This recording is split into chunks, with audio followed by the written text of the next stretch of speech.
About production cutting methods, yield, colorways, like what does all that stuff mean to someone who isn't in the industry, and what does it all involve? Sure. So I like to explain what production cutting is to people, and get them to imagine what the cut looks like, because I think it explains a lot. So if you can imagine, if you were ordering 100 smalls, 100 mediums, and 100 larges. And then you took 100 layers of fabric, and you stacked them up on top of each other.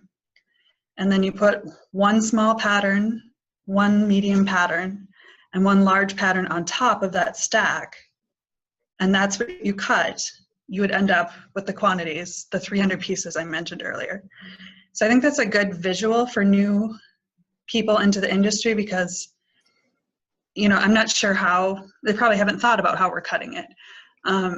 But it's a good visual. And then what happens when you start mixing your ratio of sizes, so nobody ever needs exactly 100, 100, 100, right? So you start mixing your ratio of sizes, 100, 50, 25 of this, 30 of that. And then you imagine different amounts layered underneath them. It starts messing with your yield.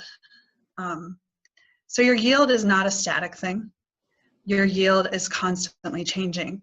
If you're ordering a bunch of extra larges, you're going to have a much higher yield. If you're ordering a bunch of extra smalls, you're going to have a much lower yield.